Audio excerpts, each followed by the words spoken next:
In a world where justice often demands swift punishment, God's approach to murder offers a surprising twist: refuge. Imagine living in a society where a single mistake could cost you everything, but instead of immediate retribution, God provides sanctuary and protection. These ancient laws challenge our understanding of justice by not only offering a path for forgiveness but also ensuring the safety and restoration of both the victim and the offender.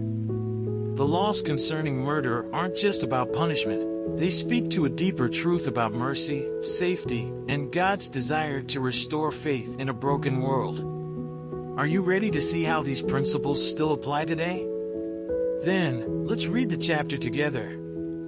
Then the Lord said to Joshua, "Tell the Israelites to designate the cities of refuge, as I instructed you through Moses, so that anyone who kills a person accidentally and unintentionally may flee there and find protection from the avenger of blood.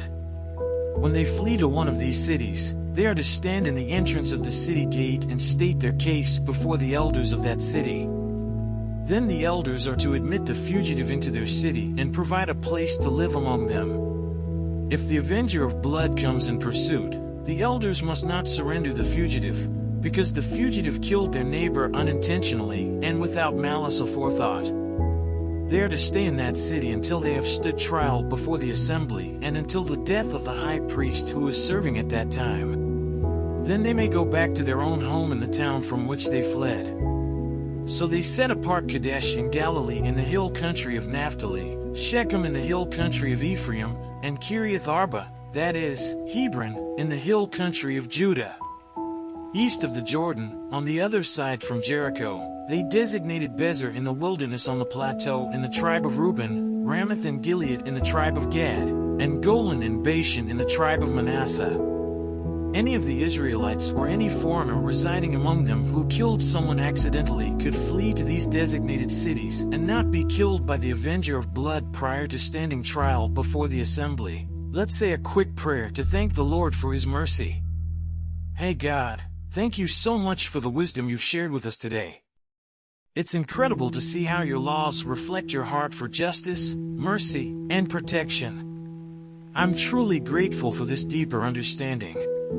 I ask now that you help me apply this knowledge in my daily life. When I face conflicts, decisions, or moments of judgment, remind me to show mercy, to seek refuge in you, and to extend that same grace to others. Help me live out these principles with love and faith.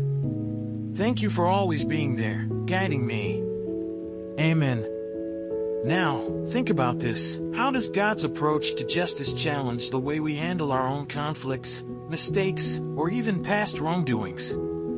Could it be that there's more power in offering refuge and forgiveness than in exacting retribution? When you see someone struggling or trapped by their own actions, do you extend mercy, or are you quick to pass judgment? These are the kinds of questions that force us to examine not only our relationship with others, but our relationship with God.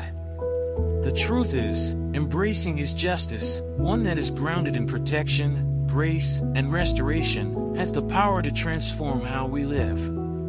But it doesn't end here. What if this understanding of mercy and refuge could radically change your life? Now, imagine applying these principles, not just in theory, but in your everyday decisions. What changes would you make? Take a moment to reflect on the power of this wisdom, and make a choice today to embrace God's plan for justice in your own life. And if you want to dive deeper into these life-changing truths, be sure to subscribe and turn on notifications so you never miss a chance to learn more. And, as always, don't forget to check the last video and learn more about the scriptures.